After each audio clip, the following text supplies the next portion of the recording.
Corona and vaccine से जुड़े हुए 16 अपडेट्स आपके साथ ही वीडियो में शेयर करूंगा, तो वीडियो को पूरा ज़रूर से देखें। नए हो चैनल पे पहली बार आए हो तो चैनल को कर दो सब्सक्राइब और साथ ही दबा दो बेल के आइकन को, ताकि आप कोई भी अपडेट मिस ना करो। एक छोटी सी रिक्वेस्ट है आप सभी से, वीडियो देखने के बाद वीडियो को शेयर ज़्यादा से ज़्यादा लोगों तक करें, ताकि ज़्यादा लोगों तक ये वीडियो पहुँचे। मैं टू दी पॉइंट इन्फॉर्मेशन आपके साथ एवरी डे शेयर करता हूँ। किसी की बात करें तो कम हुए हैं, 2,40,000 के आसपास केस रजिस्टर हुए हैं। अगला अपडेट जो है वो शॉट्स को डिले करने के साथ है। तो इंडिया जो है वो जो है शॉट्स, वैक्सीन के शॉट्स बचा रहा है डिले करके, और उससे लोगों को भी फ़ायदा है और ज़्यादा लोगों को वैक्सीन जो है वो मिल पाएगी। यहाँ पे गुजरात में भी अभी फिर से कोविशील्ड का लगना स्टार्ट हो चुका है, क्योंकि सेकंड डोज जो है वो सेव हो रहा है 40 डेज़ के लिए। अगला अपडेट जो है वो जुड़ा हुआ है उद्धव ठाकरे जी से महाराष्ट्र से। तो महाराष्ट्र में जो है वो 24 आवर वैक्सीनेशन स्टार्ट हो जाएगा जैसे ही प्रोडक्शन जो है रैंप अप होगा जून में।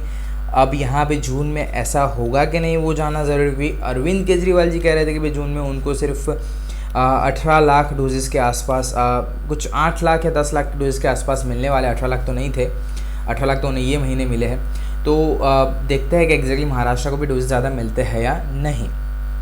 अगला अपडेट जो है मॉडर्ना से जुड़ा हुआ है। तो पंजाब गवर्नमेंट ने जो टेंडर भरा था उसमें मॉडर्ना से भी डोजेस मांगे गए थे। तो यहाँ पे मॉडर्ना ने क्या कहा है कि भाई ये अगेंस्ट आवर पॉलिसी, हम ऐसे डायरेक्टली आपको नहीं दे सकते। अगर देनी भी है तो शायद से इंडियन गवर्नमेंट को देगी और फिर इंडियन गवर्नमेंट जो है वो सप्लाई कर सकती है। अगला अपडेट जो है वो जुड़ा हुआ है अगेन मॉडर्ना से। तो मॉडर्ना का ये कहना है कि जो भी हाई रिस्क पे है उन्हें थर्ड डोज देना मैंडेटरी है, उन्हें बहुत जल्दी थर्ड डोज भी देना चाहिए। यहाँ पे इंडिया में तो अभी सेकंड डोज डिले हो रहा है, थर्ड तो कब मिलेगा उस पर अभी क्वेश्चन मार्क ही हमें रखना चाहिए। अगला अपडेट राजस्थान से जुड़ा हुआ है। तो राजस्थान के गांव में जो है वो आउटसाइडर एंड इनसाइडर का टेंशन चल रहा है वैक्सीन को लेके। यहाँ पे ऐसा नहीं होना चाहिए। अगर मैं सिंपल बात करूँ तो मैं अब प्रॉपर शिफ्ट हो चुका हूँ गांधीनगर में, और मैंने वैक्सीन का डोज लिया अहमदाबाद में। मेरे ही एक रिलेटिव है जो रहते हैं राजकोट में, उन्होंने वैक्सीन ली जामनगर में। हाँ, मैं समझ रहा हूँ, लेकिन अगर सोचिए कि जामनगर वाले ऐसे सोचने लगे कि भाई राजकोट के यहाँ लोग आके वैक्सीन ले रहे हैं, या फिर लोग अहमदाबाद के लोग ऐसे सोचने लगे गांधीनगर के लोग यहाँ पे आके वैक्सीन ले रहे हैं, हमें नहीं मिलेगी। ऐसा अभी नहीं सोचना चाहिए। जो भी है रजिस्ट्रेशन के बेसिस पे आप रजिस्ट्रेशन करके कहीं पर जाके वैक्सीन ले सकते हो। अगला अपडेट जो है वो serum institute India and Bharat biotech से जुड़ा हुआ है। तो 8 करोड़ डोजेस पर मंथ की गति से डोजेस बन रहे हैं, लेकिन फिर भी अभी भी सिर्फ जो है वो 5 करोड़ डोज ही दिए जाएंगे मई एंड तक। अगला अपडेट जो है वो जुड़ा हुआ है प्रेग्नेंट वुमेन के साथ। तो यहाँ पे प्रेग्नेंट लेडी जो है वो अभी के टाइम में एलिजिबल नहीं है दोनों में से कोई भी वैक्सीन लेने के लिए, लेकिन एज पर गवर्नमेंट और एज पर एक्सपर्ट्स वो कभी भी डिलीवरी के बाद जो है वो वैक्सीन ले सकती है।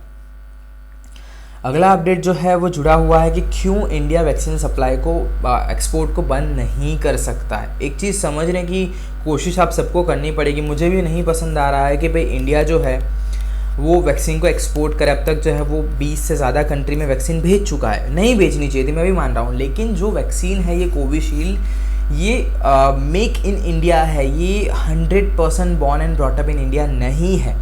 यहाँ पे ये वैक्सीन के ओरिजिनेटर जो है वो यूके में बैठे हुए, और लोअर मिडिल कंट्रीज़ की जितनी भी लोअर मिडिल इनकम कंट्रीज जितनी भी है उससे इंडिया को वैक्सीन सप्लाई करनी है, और इस तरह का एग्रीमेंट है तो उन्हें करते ही रहना पड़ेगा। हाँ, फिर भी अभी के लिए बंद किया है, लेकिन वैक्सीन का एक्सपोर्ट जो है वो ईयर एंड तक जो है वो स्टार्ट हो जाएगा।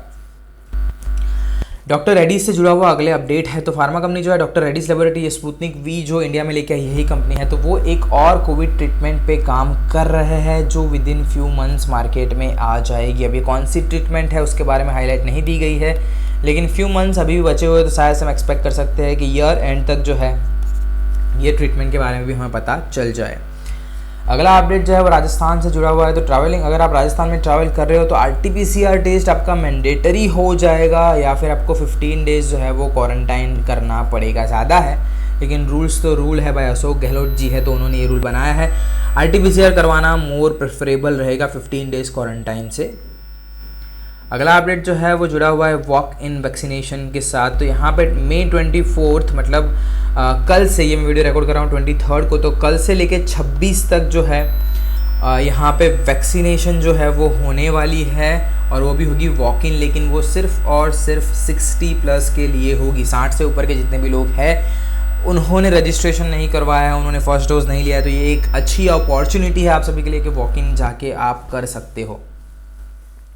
अगला अपडेट जो है वो हर्षवर्धन जी से जुड़ा हुआ है। तो बाबा रामदेव जी ने कह दिया कि भाई एलोपैथी की सारी मेडिसिन बकवास है, आके बोल दिया था उन्हें स्टूपिड साइंस है, रेमडेसिविर दे रहे हैं, फेविफ्लू दे रहे हैं, ये जो है इसकी मेडिसिन ही नहीं है। तो ऐसे में हर्षवर्धन जी ने कहा है रामदेव जी से कि भाई आप आपका स्टेटमेंट जो है विड्रॉ कर लो, इस तरह के कॉमेंट मत करो।